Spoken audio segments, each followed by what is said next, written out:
back to that point, which I wanted to hold on to. I've tried to not smoke too much weed, so everyone else get a Hotbox so I can hold on to this.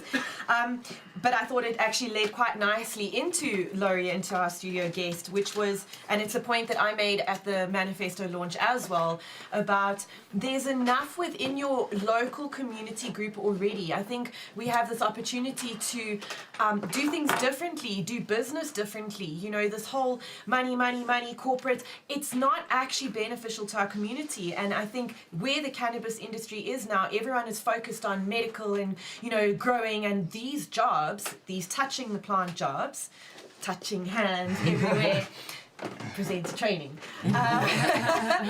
Like, share, subscribe. You are watching the Hotbox Show. So I think that leads nicely into what Lourie does and what he's pushing with your recruitment company, Ninth Wave, ninthwave.co.za. Do you want to tell us a little bit more about that and how, you know, you're also pushing the support industries and making the circle bigger? Firstly, thank you guys so much for having me. I really appreciate it. It's actually quite funny. I was telling Rachel the first time I walked through here was in 2011, and here we are 10 years later, me actually being on the show. So thank you so much. I originally come from the advertising industry, but behind the scenes, Myrtles know I've worked with a bunch of brands and, you know, been involved in the scene for quite some time. And then when lockdown started, I didn't want to go into the advertising thing anymore, and I sat back and I kind of did a little bit of research and kind of saw where there were gaps in the international market. I use njbizdaily.com as a great reference because they put out an article every magazine every month that kind of, you know, talks about international news and everything. And I went through the last 6 months worth of articles way back when, and I kind of saw there was a huge need for ancillary services, like business services, because people tend to forget that cannabis on a large scale is a business, essentially, which doesn't only require growers and extractors. You need security, logistics, everything you need to make this clock run. And we basically pivoted into a recruitment company where I would like to work with guys who want to put up facilities. I know it's still early days, but I have to get a database ready for when these guys come knocking, we can use local people. That for me was incredibly important because the Americans, the Canadians, the Germans, they all see the potential here in South Africa. And if they do ever rock up, one of two things needs to happen. One, we already have to set up shop. And two, if they do set up shop, they use our people at our standards and at our rates, essentially. Because if they come in and say it's X amount, we need to have a family to say, no, where you are now, we pay X.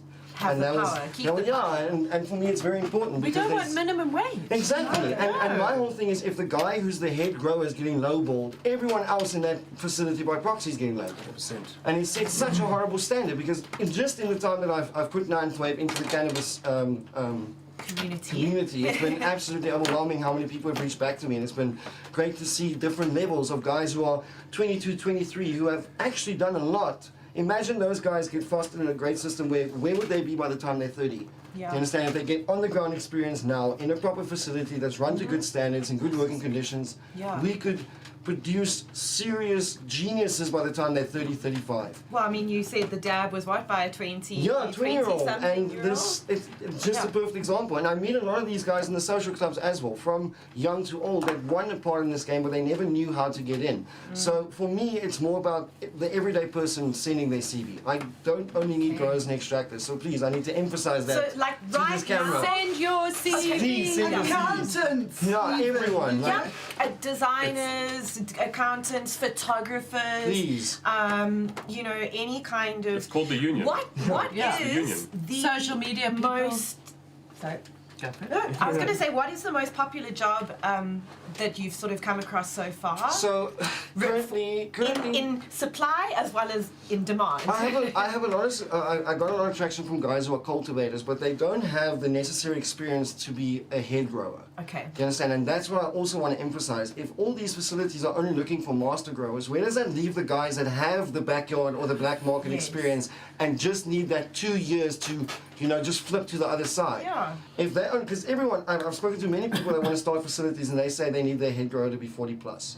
And I'm like, that's like finding a unicorn between the donkeys. Like, I'm not going to be funny about it, but We love you. Yeah, we we'll love speak about unicorns. just We now. love unicorns, but the whole model needs to change. They need to take those guys and put them more in a consultancy role than an employment role. Okay. They need to come into facilities and train guys who have 5, 6, 7, 8 years experience and manage them. Yes. And for the first 3 months, 6 months, until they're dialed in. Because that's how we're going to create the next generation. Because a lot of the growers now that really know their stuff are either black market and don't want to show their face, or they already have a gig and they're happy. You understand? Whether that's commercial or black market. But if we're not going to craft that next level of growers, Unregulated market. unregulated market, excuse me, we're not going to have the skill sets that we need in the next 3, 4, 5 years when the market really opens up, hopefully. So currently I've been getting a lot of growers CVs, but I'm looking for more. I know there's a lot of cannabis brands also popping up that need proper marketing. Yeah. And that was my first gripe, because when lockdown started, I was like, maybe I could get a job in marketing. And I looked around and there was nothing. Well, I think they can start with their name. We're so sick of cannabis, Yes. cannabis, cannabis, Yes, cannabis. Yeah. And I want to say this right now. Be a bit more original. And please, I want to say this right now, the term master grower doesn't exist. No, we In hate no that. other industry, I actually had a guy from the agriculture industry, shout out to Philip, who basically said, do you have a master watermelon grower? Yeah. Do you have a master cabbage grower? Why are we so special? It's a self-appointed title. It's called a farmer. You know what I mean? It's Title called a that they farmer. gave themselves, basically. Yeah, That's so what it is. a young 20-something guy asked me, what can I do to be a master grower? I was like, age 15 years. Do you understand? These kids really think they're going to expedite their knowledge, and what they're not understanding is the level of meticulousness and work ethic you need to work in those facilities. It is a blessing that the market hasn't developed yet, because then these guys are going to be thrown into the deep end and not be able to cope. Well, it's like any corporate, and this is also like the support industries, which is what we were saying, is that you have to treat, and all these businesses coming out, you have to actually treat it as a proper business. You know, yes, you can do your logo in Word or Paint or whatever, but if you want to invest, and you know what, if you don't have the money, you will find someone that will work within your budget. 100%. But, you know, pick and choose what you can and can't do, and And also, I think, like, manage your expectations. I'll never forget one of the biggest facilities we'd seen at that time was in Montreal, in Canada. And we'd always go and find the dude who was sweeping the floor and say, hey, you know, how's it working here, and what's your name, and whatever. And the guys who were working, I suppose there were maybe 5 or 6 young blokes. And the owner of the facility had told us that his biggest problem was staff. You know, and I went to go have a cigarette outside, and there was some of the oaks having a cigarette. So I said, "Oh, what's it like working here?" They said, "Setting timers, moving pots, filling nutrients. Setting timers, filling pots, filling nutrients." Yeah, yeah. And I think that you've got to be prepared to do that, and you've got to be prepared to have that kind of person who doesn't mind that repetitive thing that has to happen. There has to be a cycle 100%. on the Master cultivation chef. side. 100%. On the cultivation if you side. want to be a master chef, you're going to Yeah. chop a lot of carrots and polish a lot of No, and cutlery. I think there's a complete misperception, because you see these Instagram photos of these large-scale facilities, and it's the perfect example of everyone loves the sausage, but no one knows how it's made. Yeah. And I actually was saying to this Canadian guy, and he told me, the way I gauge my growers, I look at their Instagram following, and I times it by 5. And that number is the amount of clones that they need to move in a day. If they can't do it, then they don't have it. Exactly. You understand? He says those guys literally bend over and cry, because their back is so knackered from just bending down the whole day. And I'm not saying it's like slave labor, but if you're working in a large-scale facility, it requires that amount of labor. Input. We've come across facilities where they only pay you once your clone takes. You've got to be so good at taking clones and have such a I would believe good, that. meticulous working style that you have your tray of clones that you've put in for rooting, and if they don't root, you don't get paid. 100%. You know, and I think that it's good for a lot of people, particularly those 20-year-olds, to go through that. 100%. And Yeah. what I'm looking to do is not necessarily only work with top-level facilities. I believe that artisanal cannabis has to play a major role in South Africa. Guys who don't want to grow for a facility and want to grow for social clubs or private clubs to a scale of, let's say, 250 plants to 1,005. Now, that's a very nice jump from a backyard grow where you did 40 plants to 100 to 1,500. And then you from there- you don't want to go to a you lab don't. after that, No. because then you're working outside most of the time, whatever. With the lab, with the indoor facility, you're inside, lights. Those lights hurts your eyes. And But it also the bit of a side angle is these guys that that you want to bring into this industry, that have now got this backyard experience, that are growing their own plants, that are making money for themselves, that are earning a salary of their own cannabis grown, and I'm just being devil's advocate Of here. course, you have to be.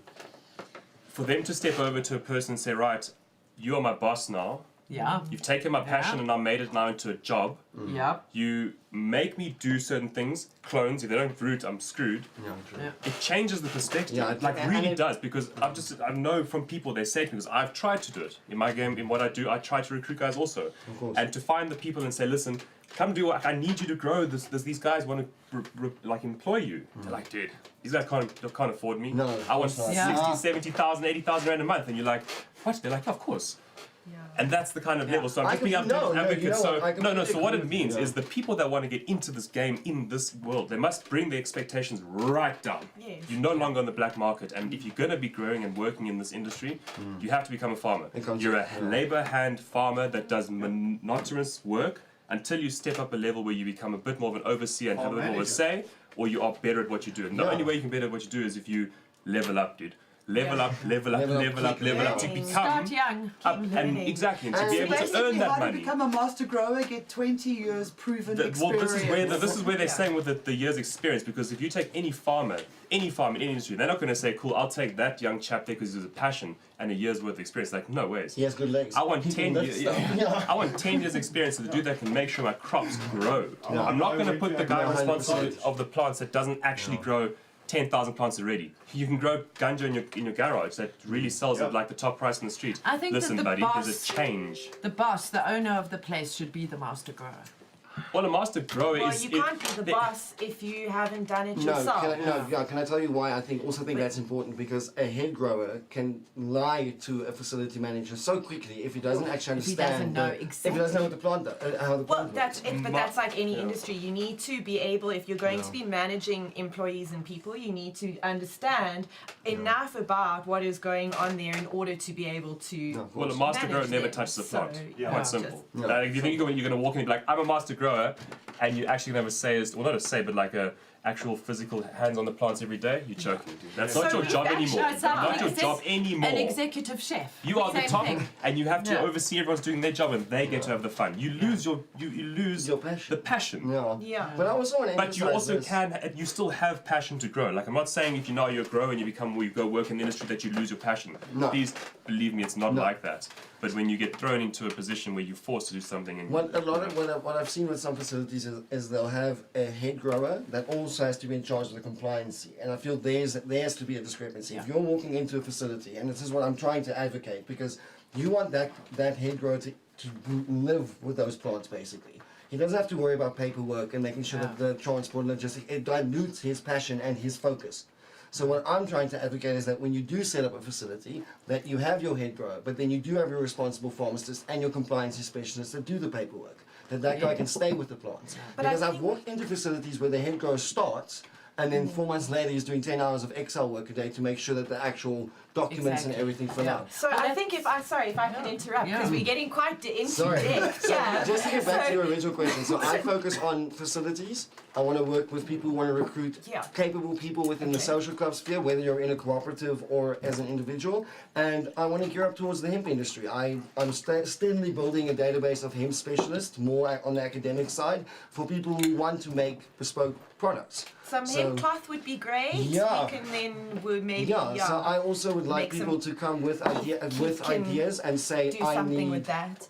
I need people to say, I need this specialist, this specialist, Yeah. this specialist. Well, I think, and that's the difference, and I think that, what Dan touched on is, there are always going to be people that want to be entrepreneurs, and then there are people that like the structure of having a boss, of going to work 9 to 5, and I think that, especially those type of people should reach out to you, Lourie, and thank you so much for... And the market for consultancy is telling also us, very yes. important, especially for specialized services, like Exactly. extraction and all those kind of stuff. So yeah. we can get hold of you on ninthwave.co.za, and I'm yeah. sure links and everything will be there. And we've had someone waiting on the line, which is also part of what we were talking about, and we're going to actually get some perspective now, like you guys were talking about, managing expectations and speaking to Jason. if he is going to join us from California. Is that right? Yeah, it And just so happens somewhere around that there. Jason is Dale's brother. Yes. So isn't it nice that we can have him on the show tonight? Yeah, and like you guys were saying, not everything is so glorious under the ducker tree, eh? Yeah. It can be tough. Work can be tough. There's pros and cons to everything. Exactly. And we get to hear from Jay in a minute. What is he doing over there? So before we... He's living the trimming life, you see. So everyone's Okay. talking about going to the Trimmigant. States, earning good money on a little trim holiday. Trimmigant. Yeah. So what would you trim for? Maybe that's a good poll question for another time. But if you've done trimming, if you sort of offer a trimming service to your friends, if you're the best trimmer, I know But you see, that's another field. Everyone's focusing on being the best growers and producing the nicest flower. There's a whole nother sector looking for people who can process your flower and then make it look pretty in a bag. You know? Exactly. That's a whole exactly, other- and train your trimmers and make sure that your trimmers don't spend the whole day out in the sun smoking weed, and they actually do the trimming. and it's not one for you, two for me, one for you, two for me, you know, all the little extra bits that But it really is an go. art trimmer.